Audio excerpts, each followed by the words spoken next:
Ecclesiastes chapter 1. I'll read a few verses here, and starting in verse 1. The words of the preacher, the son of David, king in Jerusalem. Vanity of vanities, saith the preacher. Vanity of vanities, all is vanity. What profit hath a man of all his labor which he taketh under the sun? One generation passeth away, and another generation cometh, but the earth abideth forever. The sun also ariseth, and the sun goeth down, and hasteth to his place where he arose. The wind goeth toward the south, and turneth about unto the north. It whirleth about continually, and the wind returneth again according to his circuits. All the rivers run into the sea, yet the sea is not full. Unto the place from whence the rivers come, thither they return again. All things are full of labor, man cannot utter it. The eye is not satisfied with seeing, nor the ear filled with hearing. The thing that hath been is that which shall be, and that which is done is that which shall be done. And there is no new thing under the sun. Now, probably the most depressing book you can read in the Bible is a book of Ecclesiastes. It's by a man, Solomon, who went out at a certain point in his life and said, you know what, I got a lot of money and I can go enjoy what I want. And he tried to get his enjoyment from the world and tried everything the world had, and even explains what he tried. And when it's all done, he just writes a book about how vain it all is. And it gets a little depressing reading it for a while until you get to the end, and then he gives you the answers. But I want to point out something here tonight to you, that the Bible shows a cycle of life. And he says, starting in verse 4, one generation passeth away, and another generation cometh, but the earth abideth forever. The sun also ariseth, and the sun goeth down, and hasteth to his place where he arose. Now that shows there's a cycle of life here, and Solomon's looking at, he's writing this somewhere around 1000 BC, so from our standpoint, 3,000 years have passed since he wrote this, and nothing's changed. The generations still rise up, and the generations go to bed in the dirt. Another generation rises up, and they also go to the grave. And that's been going on for 6,000 years now. And there's a cycle to it. Now, he's not making a doctrinal statement about the afterlife. He's not talking about heaven and hell. He's just talking about what goes on down here under the sun. And if you're not careful and you don't realize the theme of what he's writing, you could use this book to prove all kinds of doctrines. I could prove that there's no heaven or hell. Once you're dead, and everything's gone. But he's talking about, as far as under the sun, once you die, if I drop dead right now, I don't know what you guys are going to be doing tomorrow. I'm not going to take part in it. I'm going to be gone. I'll have no part in what's going on under the sun. That doesn't mean there's not an afterlife. But as far as what's going on here, the same cycle is going to continue. You're going to keep doing what you're doing if I drop dead. And you're going to go on and do what you're going to do, and you're going to drop dead one day. And another generation's not going to care when you drop dead. And it's just going to keep going like that. Now, the sad thing is Solomon threw away a number of years that he didn't have to. He chose to. Seeking all this world's wisdom, and more than just the wisdom, he went and sought the pleasures of this life. And just very quickly, look in chapter 2. He says in verse 3, I sought in mine heart to give myself unto wine, yet acquainting my heart with wisdom, and to lay hold on folly, till I might see what was that good for the sons of men, which they should do under the heaven all the days of their life. I made me great works. I builded me houses, plural. I planted me vineyards. I made me gardens of orchards. I planted trees of them of all kinds of fruits. I made pools of water.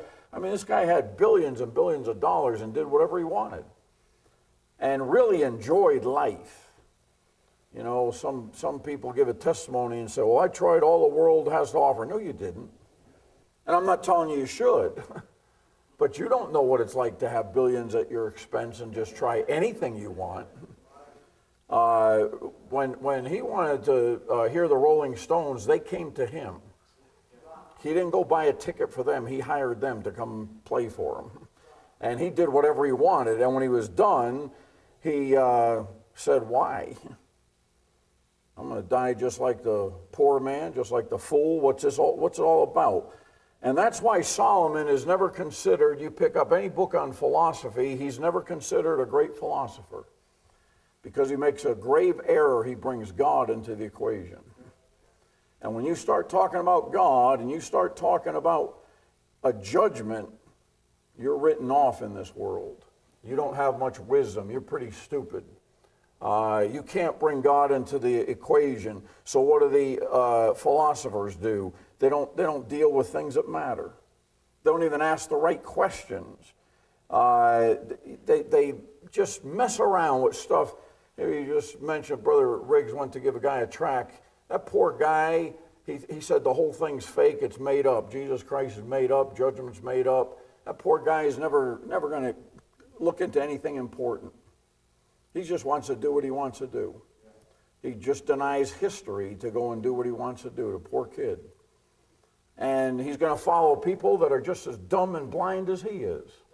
They don't have any answers. They don't even ask the right questions. These guys, they stay up all night trying to think of something cute to say. And that's philosophy. Did you know you can't step into the same river twice? Because if I go and put my foot in the river right here now, tomorrow it'll be different water coming by. Gee, that'll get you by in life. That'll get you a good job. Everything's in a state of flux. No, the only thing is flux is between your ears. You don't have any, you're not even thinking about things that matter. You don't care about things that matter if you're a philosopher. Well, Solomon's a philosopher. And he asks the right questions. Better than that, he gives the right answers. Now, there's a cycle of life that's been going on from Adam to Jesus Christ. There's probably about 77 generations rose and died. And since Jesus Christ to now, at least another 50 more have risen up and died. During that time, the sun has come up in the east and goes down in the west, right?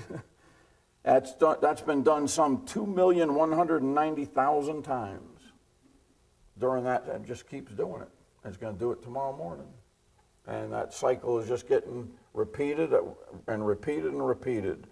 You go down to the Gulf of Mexico over by New Orleans and you stand by where the Mississippi River runs into the Gulf, and you'll see billions of gallons of water just rushing into the sea.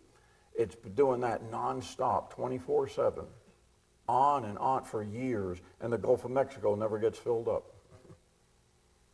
It's just in a water cycle. A scientific thing is giving you a water cycle. All out billions of gallons of water go into the ocean, and it evaporates up into the air, into the clouds, gets blown over the land again, and drops down in the water right where it came from, and it falls down a river again. And that cycle's been going on and on. It's what life is about. Now, we got 4 seasons that illustrate the cycle of life. And look at Psalm 90.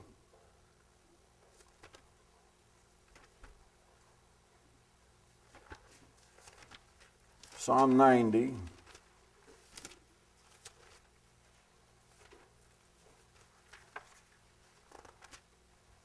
And in Psalm 90, he says this in verse 10. The days of our years are 80 years and 10. And if by reason of strength they be 80 years, yet is their strength labor and sorrow, for it is soon cut off, and we fly away.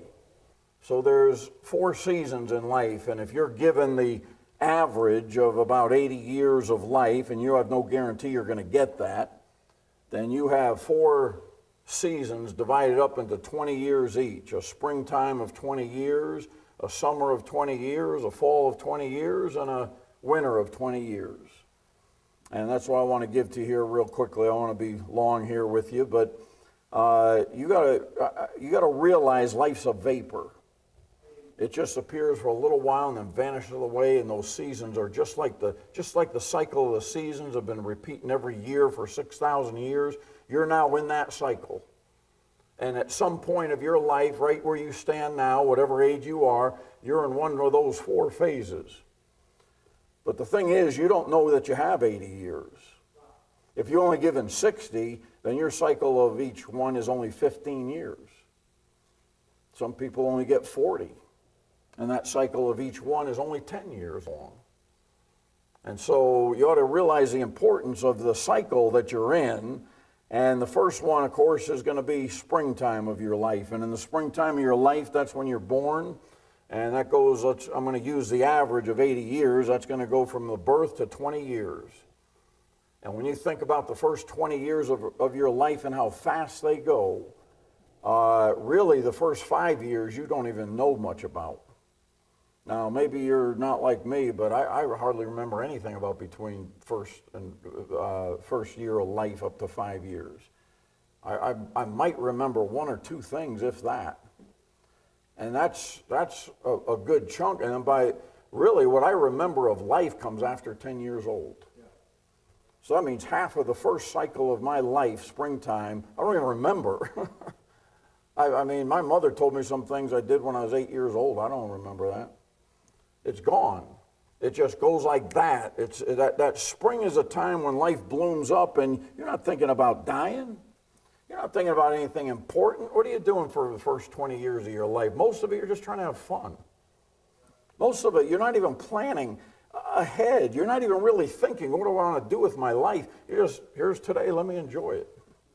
And that's why it's going so fast. And spring is a time when you really, usually, most people just take one day at a time. But something's happening during that springtime. A character is being formed that you don't even realize. And definitely a personality is already formed during that time. Look at Ecclesiastes chapter 11. And you're not during that springtime of life, you're really not, you might have some thoughts of it, but you're really not real concerned about what you're going to be doing when you're 60 or 70 or 80. You're just concerned with today, tomorrow, next week at the most. Ecclesiastes chapter 11, and look down in verse 9. Rejoice, O young man, in thy youth, and let thy heart cheer thee in the days of thy youth, and walk in the ways of thine heart, and the sight of thine eyes. So that's a normal thing to do. Just enjoy your youth. And you're even told that in the Bible. The Lord wants you to enjoy your springtime of life. You're supposed to. But a character is being formed during that time, and one of the factors of how long you're going to live is whether you obey your parents. And I know there's exceptions to the rule, but children, obey thy parents, your parents in the Lord, for this is right. This is the first commandment with promise. What's the promise? That your days may be long upon the land. And you live a life of just disobedience to parents and just doing whatever you want to do, you're shortening your lifespan, according to the Bible. Now, you want to try and test that? Go ahead. That's up to you. But David's a good example of giving his youth, his springtime to the Lord. His first 20 years are given to the Lord. He's out there as a teenage boy and even younger out there in the fields with the sheep. And not many young teenagers are going to do this and look up into the sky and start considering some things that matter. And looking at the stars and saying, how'd they get up there?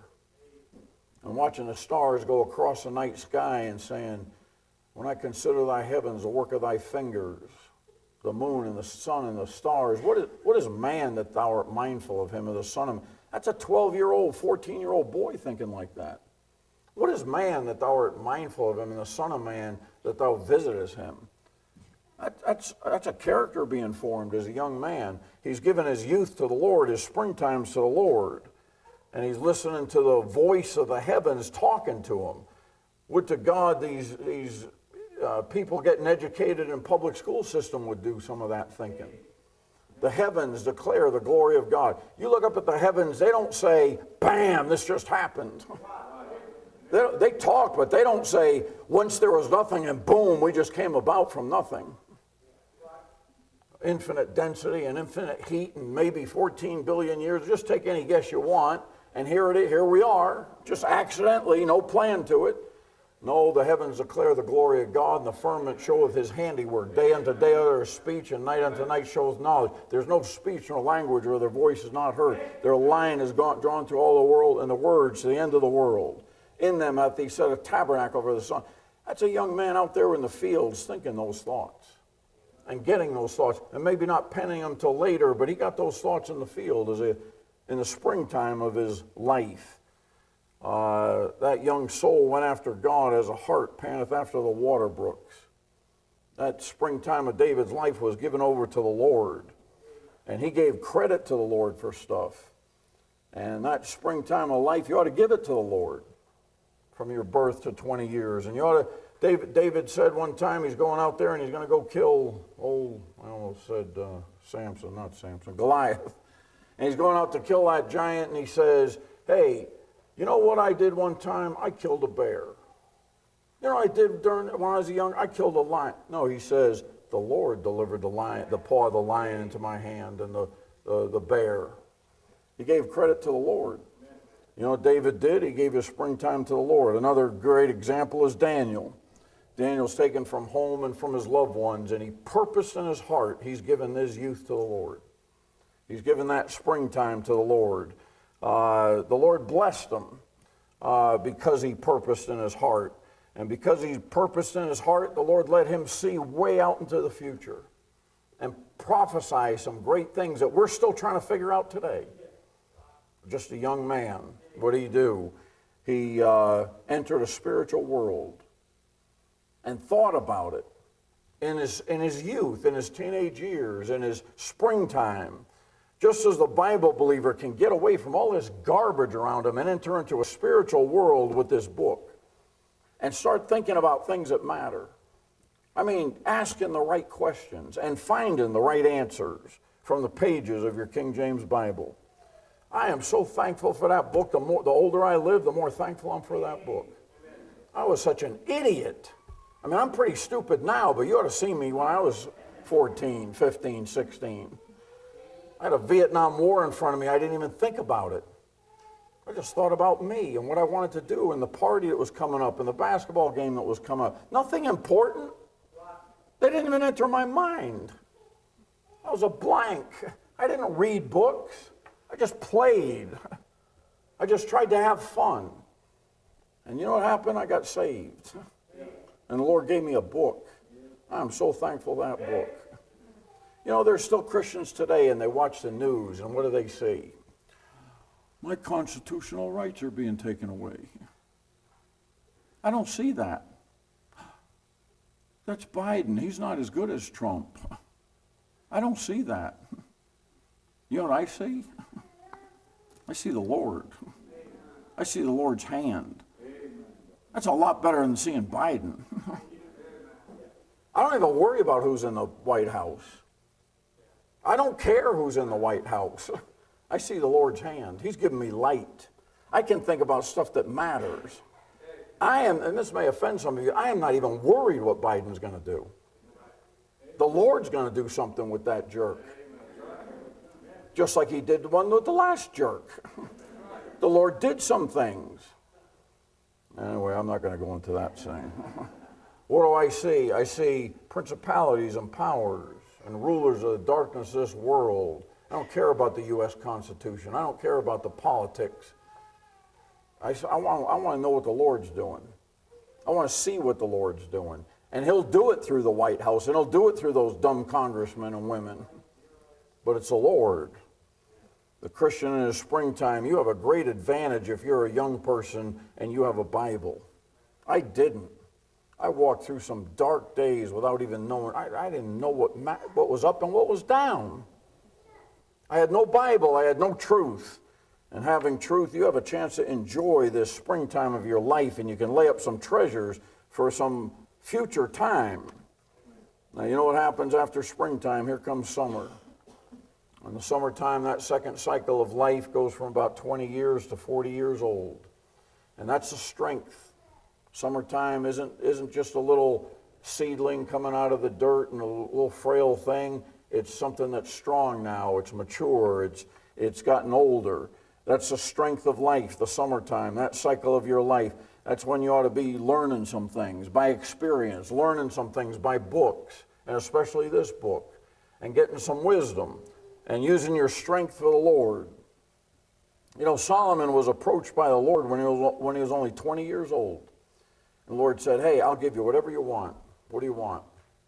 And he did this in a dream, and Solomon said, I'm just a baby. I need some wisdom. I can't rule over this people. Those are your people. I need some help with that. Give me some wisdom. And the Lord said, okay, because you thought the right thing, I'm going to give you that, and I'm going to add riches to you and all kinds of stuff to you. But Solomon was given a wise heart.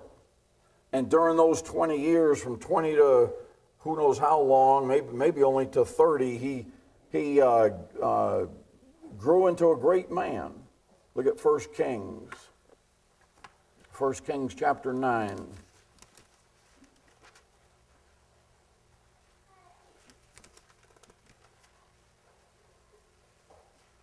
1 Kings chapter 9 and verse 10. And it came to pass at the end of 20 years, when Solomon had built the two houses, the house of the Lord and the king's house, and so he's given 20 years of his life, the summer of his life, the strength of his life, he's given it to the Lord. He didn't go astray until after that. But he gave that strength to the Lord. Come back to 1 Kings chapter 4.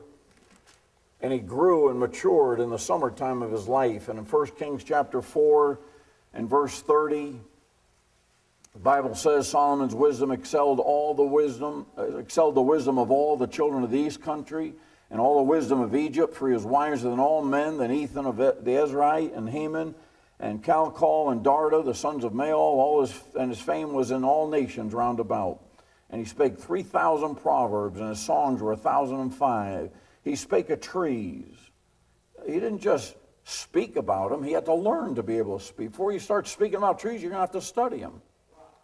He spake about trees, from the cedar tree that's in Lebanon, even of the hyssop that springeth out of the wall. He spake also of beasts, and of fowl, and of creeping things, and of fishes. He's studying biology. He's studying the plants. He's studying the animals. He's a zoologist. He's a botanist. He's smart. He's growing. He's maturing during that time. He's given it over to the Lord. His creative wisdom just flows, writing all those proverbs, writing all those songs, 1,005 songs. When a Christian gives his summer of his life to the Lord, he should give it all, like you just heard in that last message.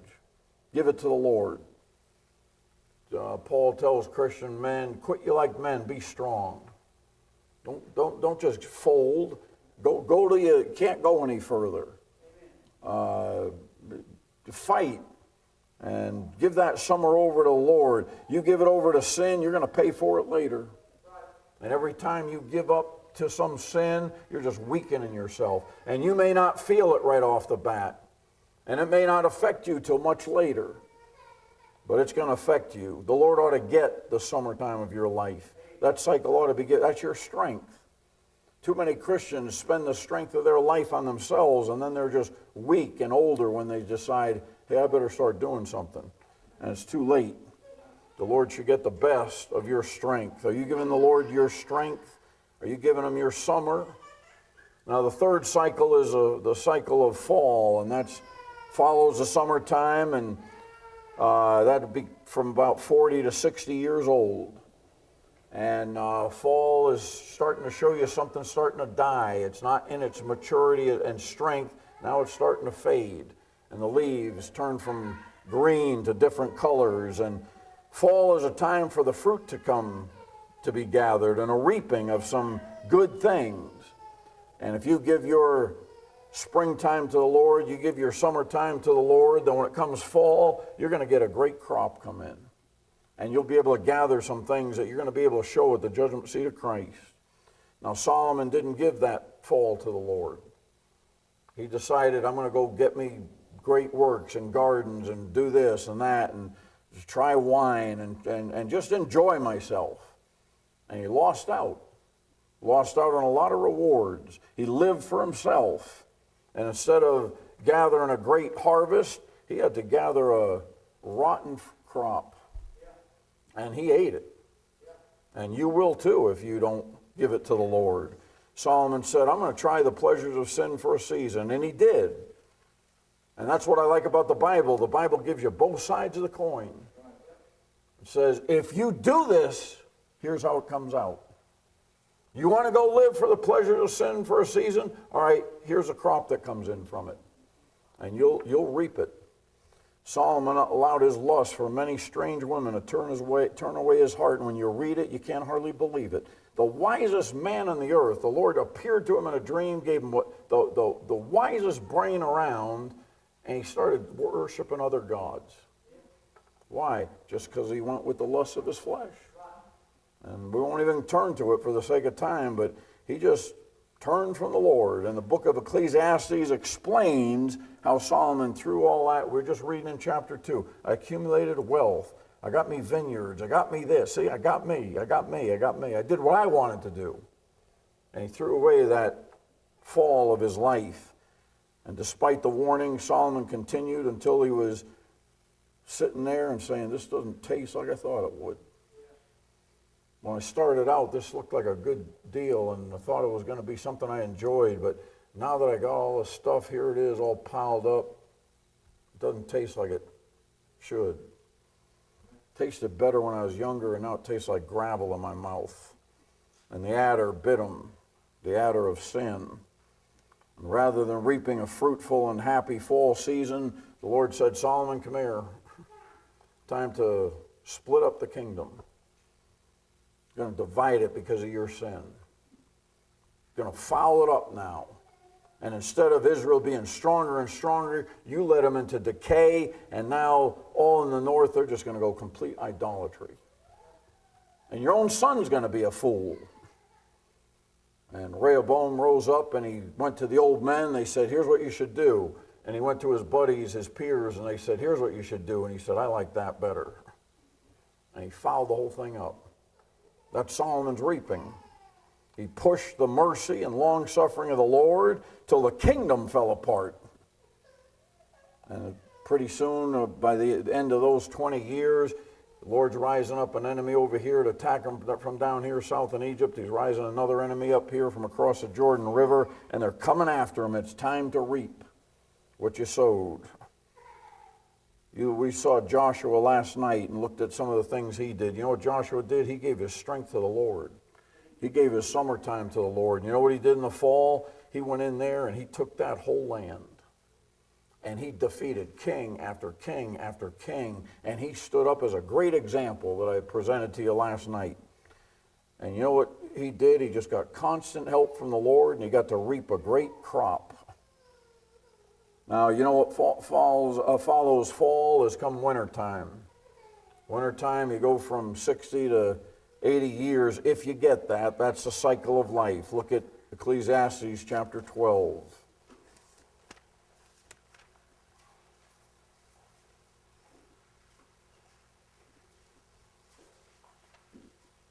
Ecclesiastes chapter 12 and verse 5.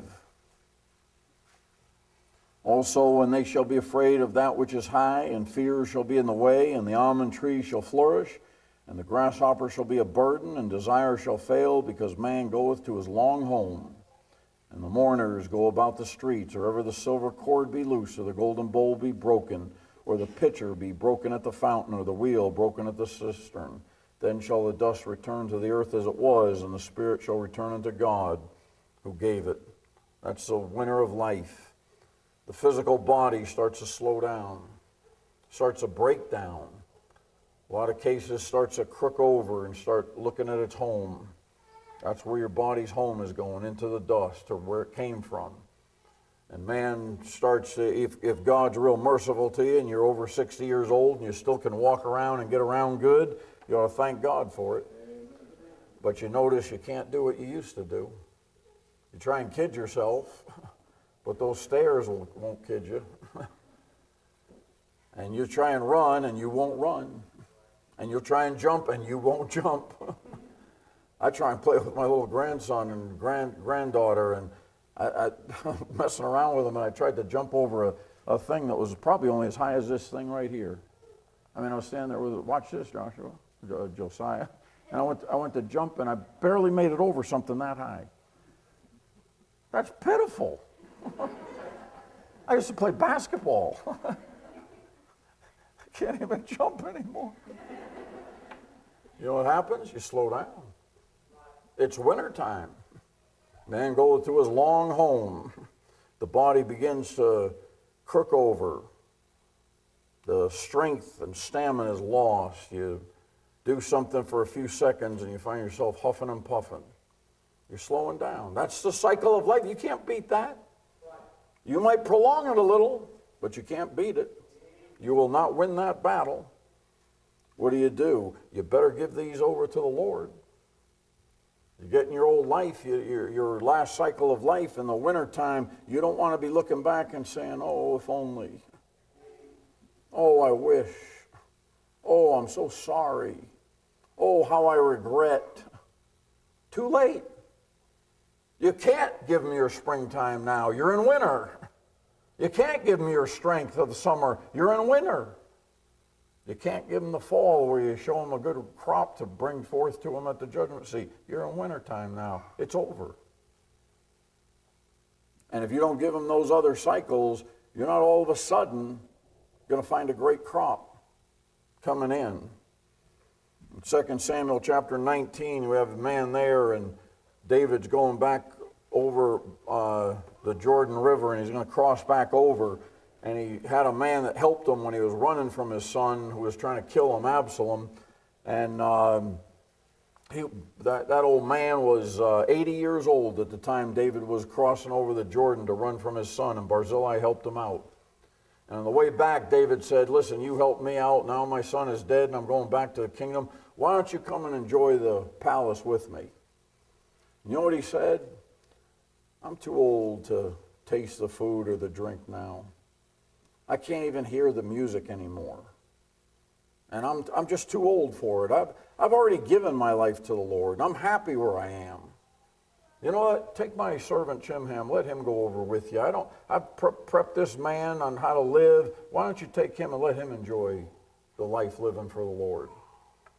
Barzillai was okay with that. You know why? He already experienced the joys of serving his king and doing what was right in the springtime, in the summer, and in the fall of his life. So when he got to winter, he wasn't looking back and saying, man, I wish I helped David. I wish I did it when I had the chance. He said, I did what I was supposed to do, David. I can't hear that music anymore, and I don't care about women. I don't care about I can't even taste my food anymore. And he's not complaining. He's saying, it's done. Take Chimham, let him enjoy what I got to enjoy. Show him how to serve the Lord. He experienced the joys of a good winter. You know, Paul's a great pattern for us. He sets himself up as a pattern. The Lord sets him up as our pattern of how a Christian ought to live and how a Christian especially ought to finish. And Paul's sitting in prison and he says, I'm ready to be offered. The time of my departure is at hand. I've fought a good fight. I've finished my course. He probably was only in his 60s, but he was in his winter. And it was over. And you don't see a man looking back saying, boy, I wish I gave the Lord my strength. I wish I gave the Lord everything I had. I wish I turned it over to him back here instead of sitting here regretting and wishful and hurting. Paul says, I'm glad I gave it to him. I'm ready to go see him now. It's over for me, and I'm glad it's over. I'm ready to go. You don't hear one complaint out of that man. He doesn't tell you about his arthritis. He doesn't tell you about how his joints hurt. He doesn't tell you about the broken bones that didn't heal. He says, I've done what I'm supposed to do. It's over. I'm ready to go see my Savior. I'm ready to go see the Lord. And by the way, Timothy, if you're going to come see me, you better come before winter. Because I'm in it. It's about to be over. Are you in the winter time of your life? Wintertime's a time to look forward to going home. The snowstorms are outside the window. The things are starting to make sense to you, and they're closing in on you. And if the cycle of life has been lived for the Lord, there's a great joy and anticipation to death. I shall be satisfied when I awake with thy likeness. I'm going to see the Lord in his beauty. I'm going to see him, and I'm not scared of it. I'm not afraid of it. I'm looking forward to it. You know why? I couldn't give him my springtime. I didn't know him back then. Those 20 years are gone. They went like that, and I didn't even know the Lord. I didn't have a Bible.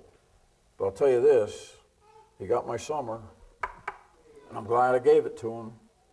He got my fall, and that's gone. I don't know where it went, but it's gone just like that. And winter's here. And I'm not looking back over a life saying, oh, I wish, oh, if only.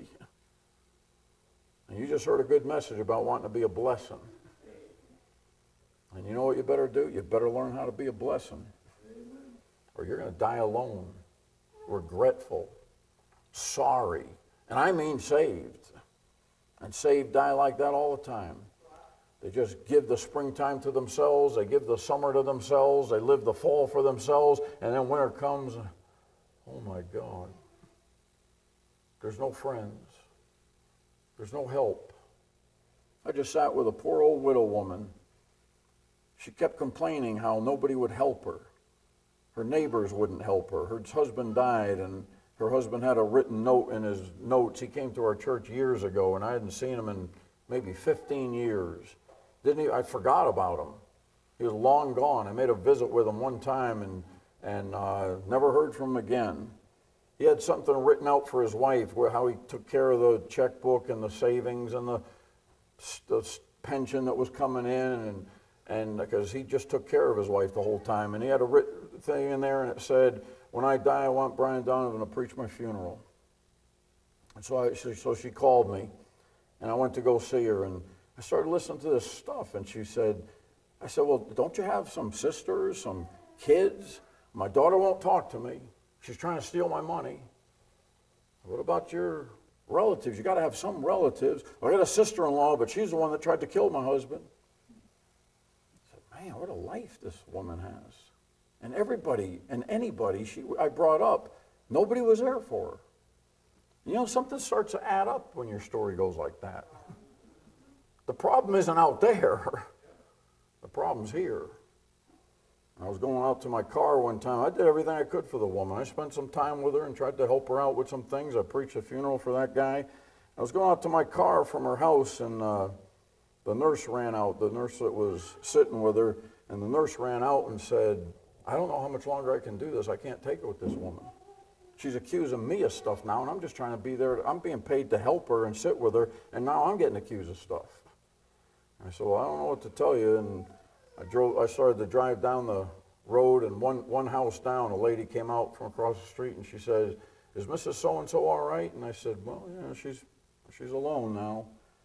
And she said, I don't know what's wrong with that woman. She started telling me just what I already figured out by what she was telling me. She alienated everybody. Now she's dying alone. There's a message on the church phone. I couldn't even answer it. Getting out of class, whatever tonight is, Thursday night, 10 o'clock, I go back to my office after class. Brother Don, please help me. I'm so alone. Would you come see me? Please help me. I need some help. I can't call her at 10 o'clock at night. I can't tell her I'm going to be gone the next 4 days. You don't want to die like that. You don't want to hit the winter of your life not being a blessing to anybody, not trying to care about anybody else. You better give it to the Lord. I'm anticipating going home. I don't think I'm going to live to 80. And I'm not saying that like boo-hoo. I'm glad.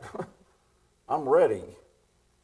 And I'm going to sit at his right hand and say, all right, Lord, here's what I did for you. I'm going to get a new body. I'm going to get new hearing, new sight. I'm going to see things differently. I'm going to hear things differently. I'm going to be able to sing. I'm actually going to be able to carry a tune. I know you don't believe that, but I'm going to. I'm going to be able to hear when my wife says something. Here, she says something to me the other night and said, no, I don't want to go anywhere. She said, I didn't ask you if you wanted to go anywhere. She said, I said how'd it go today? I thought you were asking me if I want to go, so I'm too tired to go anywhere. She said, you want some fish? No, I already got my dish. Well, I'm going to hear right. I'm going to see right. I'm going to have a voice that's right. My legs are going to work again. able to leap tall buildings in a single bound. But you know, the lost are going to get a new body too. A body that will sit in fire and never burn up. A eternity of wishing and regretting and gnashing of teeth. And lost men and women that I've seen lost at the end of their life, the medication sedates the horror and the terror they're going through. But they still go through it, and there's no one to help them. The Savior's not there. They don't have one. They rejected him. You know, when I was younger, I was ready to fight when somebody talked like that guy talked today. But you know, I think now, that poor guy, man, what a life. That was me. That's where I was headed. Just dying alone. No one to care for him. Why? Because you go through the cycle of life for yourself.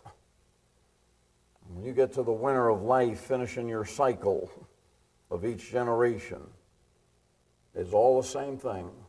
You take that first breath as a baby and start your springtime, and then you take that last breath and it goes out, and winter's over.